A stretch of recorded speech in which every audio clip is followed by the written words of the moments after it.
Greg is a lecturer in Lit Studies and Humanities at Chico State University.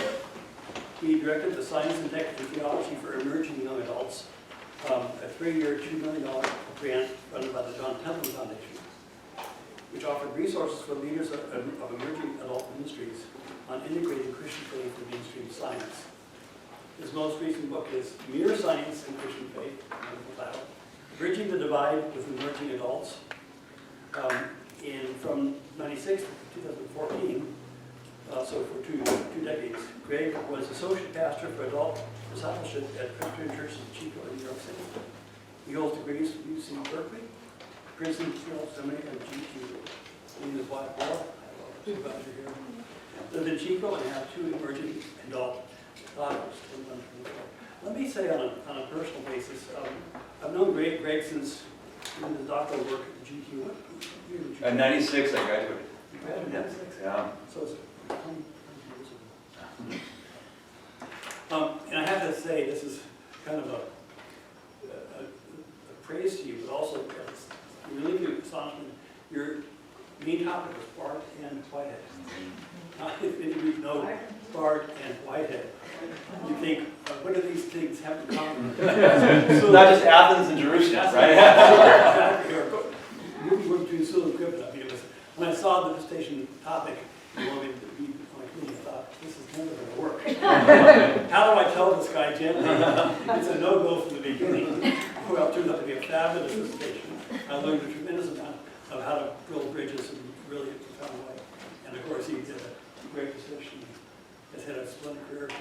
And we worked together many times. He's a gracious friend. I'm so impressed with your pastoral work and your leadership in the field of theology and science, and your funding major grants from the Temple Foundation. If anyone of you know, that's a challenge. And Greg has succeeded beautifully and has really equipped hundreds of people in the field to advance this conversation with one foot in the pastoral side and one foot in the intellectual academic side. So please, without any more ado, welcome Greg. Thank you, Bob.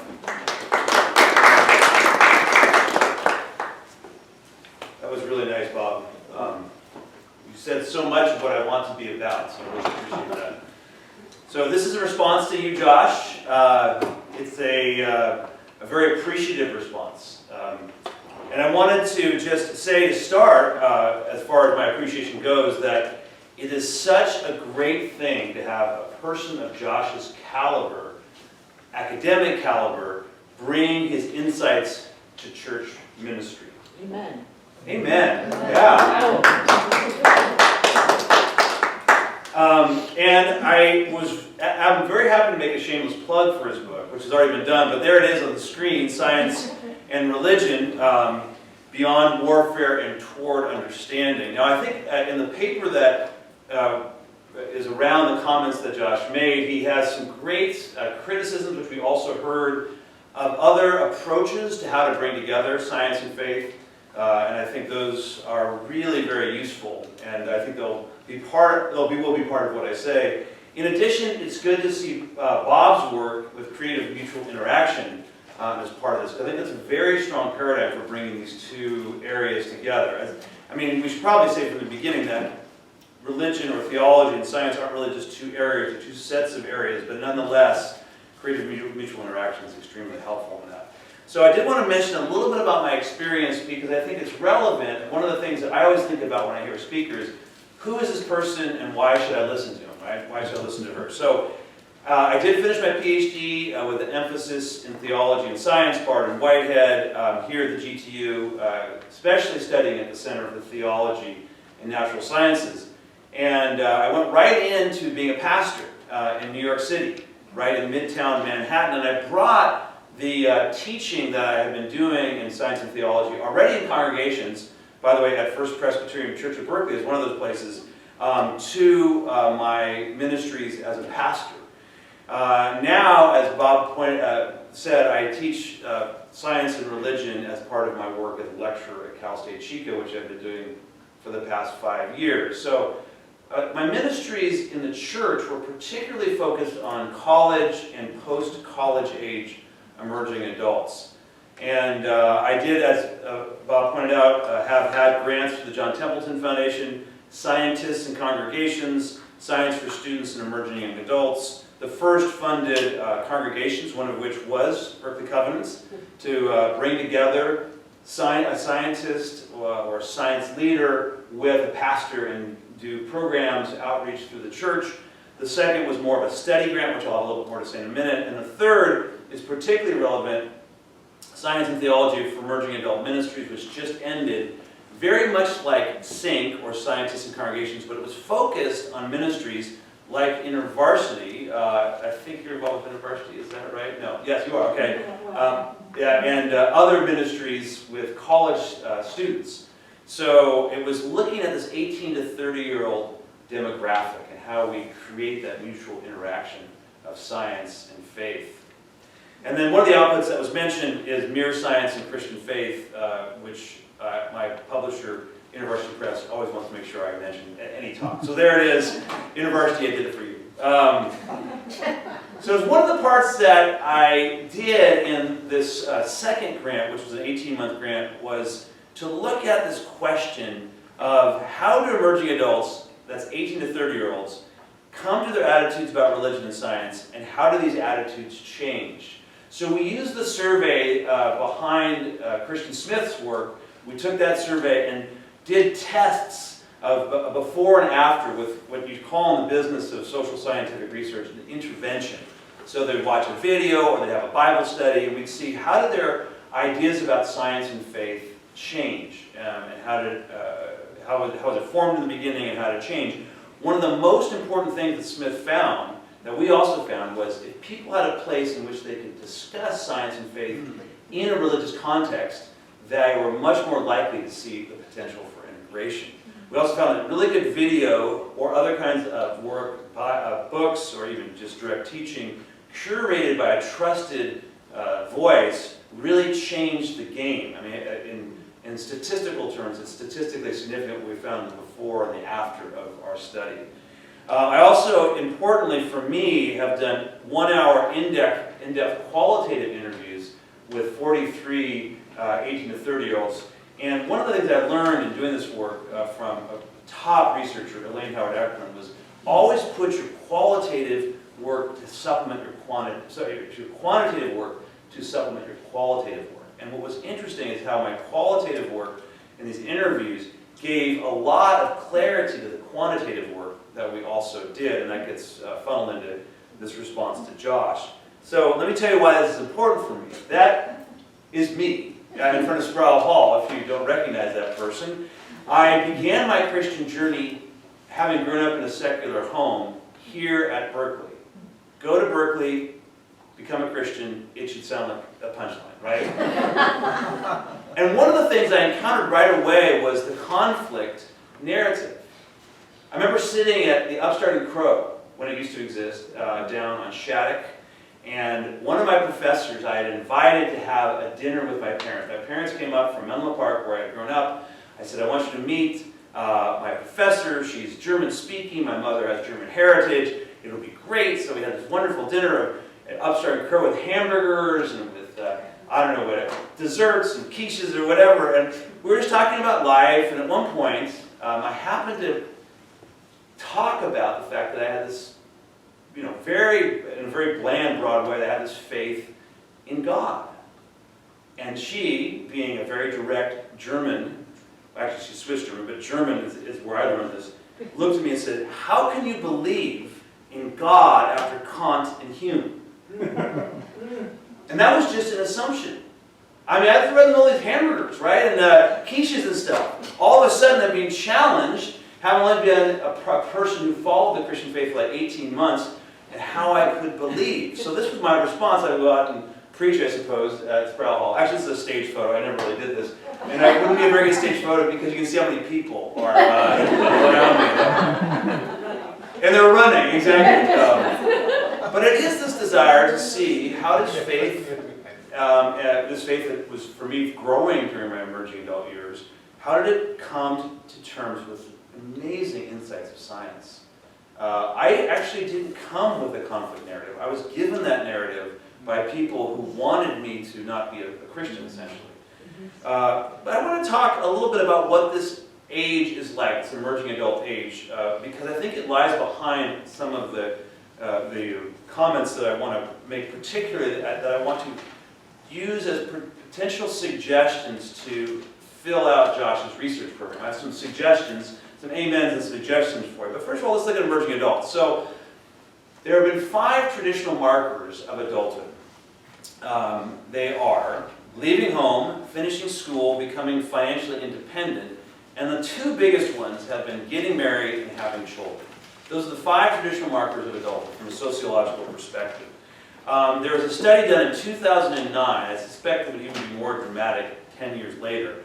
It found that in 1960, 2/3 of men and women had satisfied all 5 of those markers by the age of 30.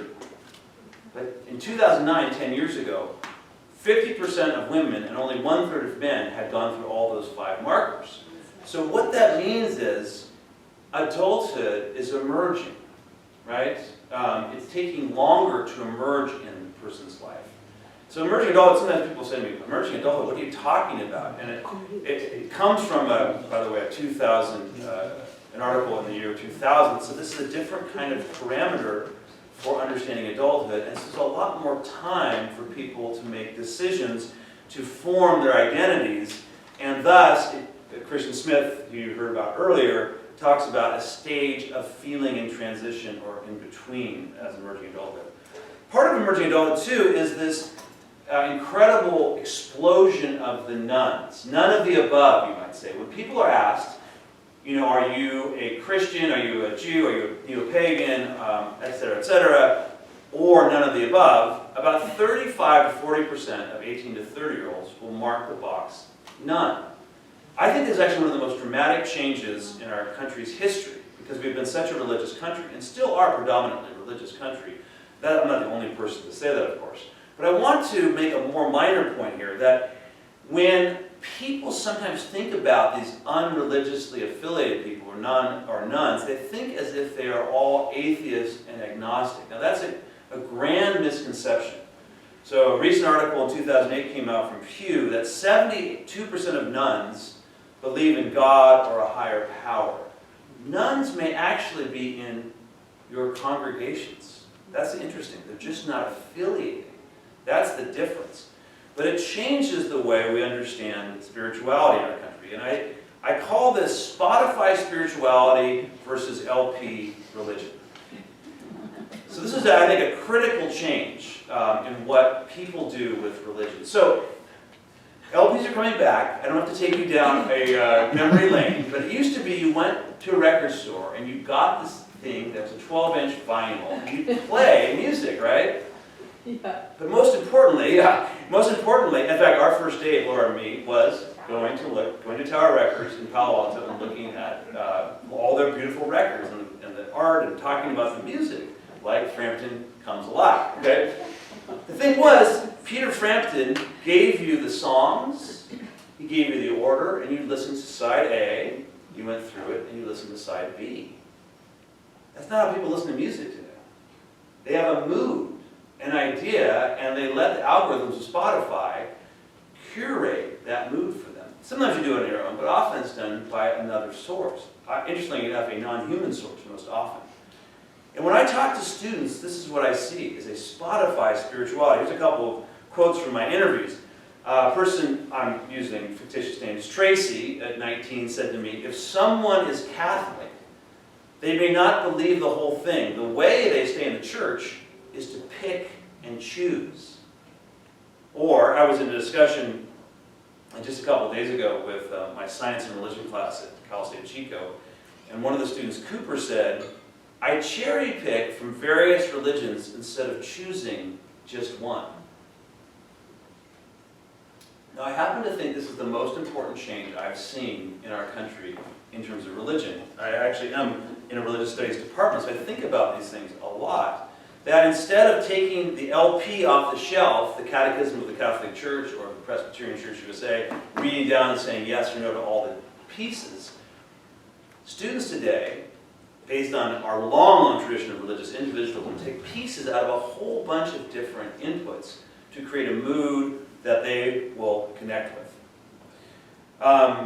So, my suggestions, Josh, and it would be interesting if we get a chance to dialogue in real time or afterward about this. Again, friendly suggestions for your research program. Yes to CMI. It's an amazing paradigm. I think it's been underutilized, honestly, or could be farther utilized, let's say that. Yes to Barner and to Smith and his colleagues. I mean, I love their research. But consider what Spotify spirituality might mean for this project. Because it's really hard to know what religion youth and emerging adults who are just past youth are bringing to science. That's a really complicated thing. And it's even true in the Christian world. So when I was working in college ministry at Biblical Presbyterian Church in Chico, you'd have somebody who would come to our worship service, would do a mission trip with crew, and would have a Bible study with InterVarsity, and saw no problems with having that, right? That's not infidelity or something, right? But even the generation I grew up in, it was still considered you go to one church, you do one congregation. When you get to people who are coming in outside to the church, their inputs can have all kinds of different elements. And I think that actually it's very white-heady, many-to-many relationship that we have to understand. I don't even have I would love to actually have you help me come up with the conceptual tools to understand how to do this. Because religion science is two things is much easier. There's one relationship. When you get a Spotify spirituality, I'm not just talking about the 5 dominant world religions. I'm saying a Spotify spirituality, you've got a many-to-many relationship that is incredibly complex. The second thing is I want you to consider, I didn't see it in your research, but maybe you know this research, 2 studies, one by Christopher Scheidel and one by Christian Smith and Kyle Longest. It goes like this, and it was actually a puzzle that I had to figure out. Kyle Longest, it's just like the word long, superlative. Kyle Longest and Christian Smith surveyed almost 2,400 emerging adults in their, one of the 2 books, in a survey before the books came out that Smith edited or authored. And they asked these 18 to 23-year-olds, do you agree, strongly agree, disagree, or strongly disagree with the statement, the teachings of science and religion ultimately conflict? 70% said yes to that. Now, interesting. I read another study by an extremely distinguished sociologist, Christopher Scheidel, who looked at this massive study done at UCLA on spirituality of 11,000 students. One question said, to you, or finish the sentence, to me, the best relationship between religion and science is 3 categories. Conflict with science winning, essentially, that's a paraphrase. Conflict with religion winning, or third, collaboration or independence. In that study, 69% checked that third box. I had a puzzle about this. Why is it that there is this difference that 70% seem to be saying religion and science conflict, 70% say they shouldn't conflict? And I recognized it was in the way the question was asked. One said the teachings of science and religion ultimately conflict. Out there, where people have heard through the internet, through the memes, through Facebook, through Richard Dawkins, who's more popular than the reconciling folks, right? I'll mention that in a second. Or Jerry Corn or whatever, there's conflict. They hear it out there. But when they ask for themselves, they say, for me, I want to see independence or collaboration. Now, unfortunately, in the survey, those aren't separated. It'd be interesting to see which is higher among independence or collaboration. That's not part of the survey. As Scheidel writes, despite the seeming predominance of a conflict-oriented narrative, the majority of undergraduates do not view the relationship between these 2 institutions as one of conflict. Emerging adults hear about conflict but seek independence or collaboration. I'll just highlight this quote. One of my interviewers said this, and this is a sign of the fatigue at the culture wars that our emerging adults feel. I just hope that this conversation can be brought up in a non-biased way. Be more friendly and open, less conflict, and more dialogue. Give it some thought, chew on it for a while. Another 19-year-old. I do interview other people who aren't 19, but there we go, one more 19-year-old.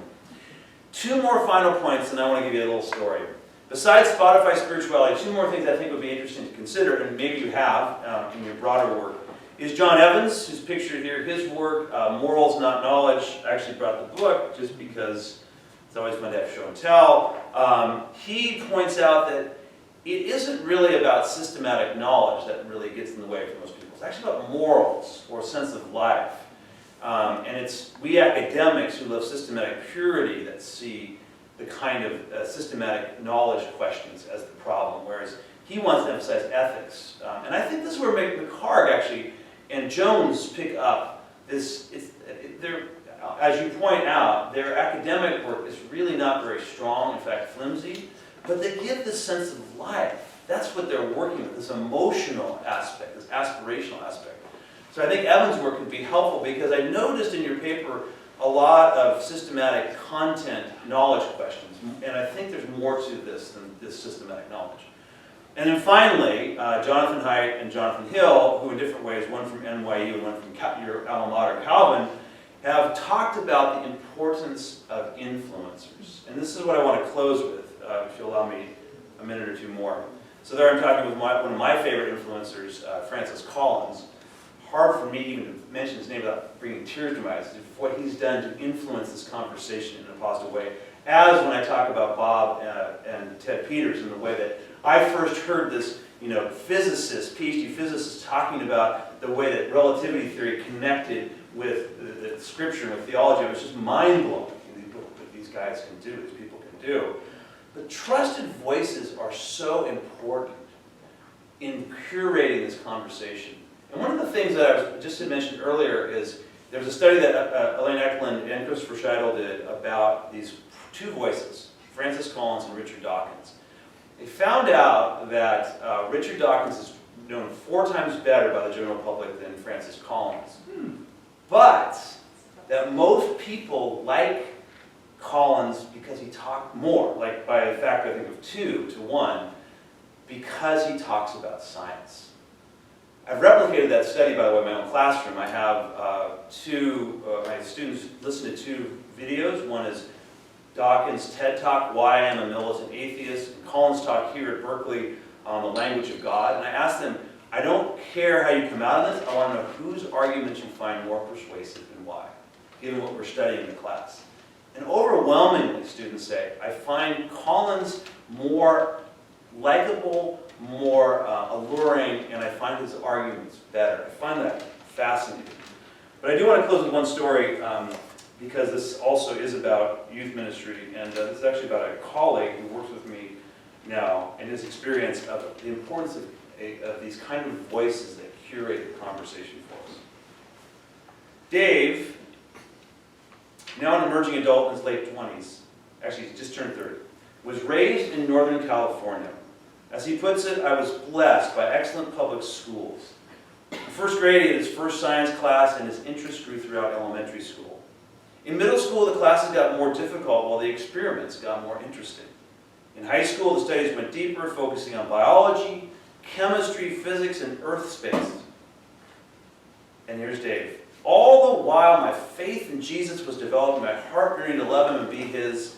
As both my faith and science studies merged, however, I grew increasingly silent. By high school, I was unsure how the two worked together, or if they worked together at all. Dave continued. I'll never forget the day I spoke up in a science class. We had a new teacher, 100% Italian, with a thick accent and a brilliant line. She referred to the Big Bang without the word theory. One day I politely raised my hand and asked, isn't the Big Bang still in fact a theory? By which I meant an untested conjecture, which, by the way, is not what scientists mean, but it doesn't matter. Dave says you could hear a pin drop. It was so silent. From that moment on, as she referred to the Big Bang as theory, and I began to naively discard science in the name of faith. Months later, and here's the curator.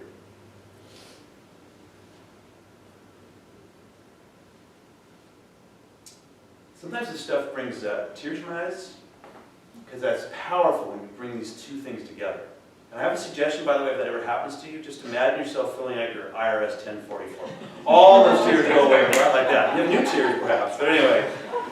So I'm thinking about the 1040 form we're filling out. Okay, anyway. Months later, at a worship concert with Matt Redman, God redirected Dave's mindset. Midway through the concert, speaker, author, and pastor Louis Giglio took the stage. His theme was, how great is our God? He shared scriptures and pictures of the universe and communicated how scientific insights revealed how grand, wonderful, and how big God really is. Dave said, Louis told us that while the moon and the sun appear the same size, the sun is actually 400 times larger. It appears the same as the moon because it's actually 400 times farther away. If the earth were a golf ball, the sun would be 15 feet high. He also described a star named Betelgeuse, is that how you pronounce it? Which is 427 light years away and twice the size of Earth's orbit around the sun. If the Earth were a golf ball, we would fill the Superdome 3,000 times in that distance. And Dave later commented, it was one of those perfect nights when I fell in love with God all over again. Even more important, I no longer viewed the insights of science as an enemy or conflict for my faith. For the first time, the insights of modern science helped me know my God better. And Josh, I suspect those are the kind of stories that you want to hear more of. And I can say that it comes, I think, from the kind of creative mutual interaction that you're a part of. And I think it's that being one of these trusted voices that makes such a difference. Thank you.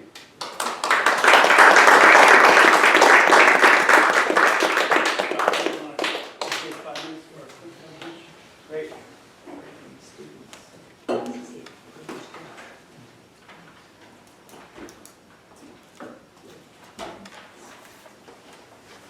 Stay here. Something there.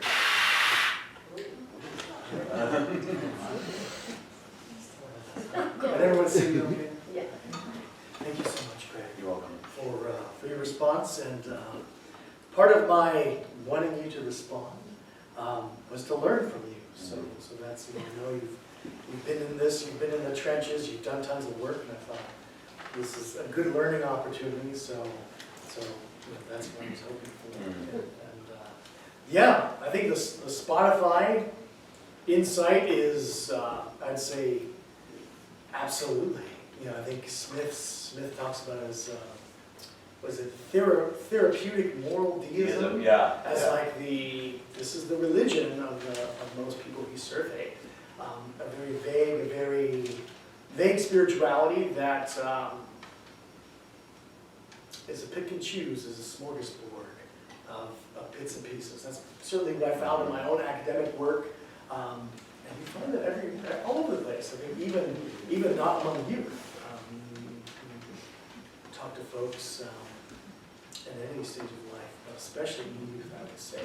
And I think that's a significant challenge in a church context, especially one that has very strong denominational roots. What's interesting is my own context is in the covenant, which is pietistic and non-doctrinal. So it's interesting, the covenant structure actually allows tolerance of people like me teaching Sunday school classes.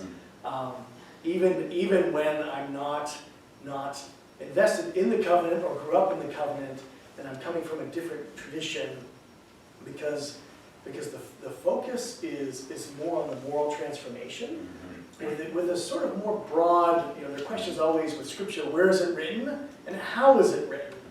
And the question there is, and I would go beyond that and say, in what language is it written? And looking into the deeper question. So, but within that, my own theological focus has been more ecumenical, like looking at something like the Nicene Creed, which is the most ecumenical statement of faith, broadly, historically, and then pointing out what it doesn't talk about. It doesn't talk about the how of creation. It doesn't talk about atonement theory. It doesn't talk about hell, universalism, or anything like that, right? So all these doctrinal divides aren't there in this very early stage of the church. And so because I think that's my approach of addressing the Spotify dimension, is really more of a theological approach that is looking more, let's look at the first 300 years of the church. And even, this could be, this is scary for some people to say, even questions of canon, right? Okay, is the Didache in the canon?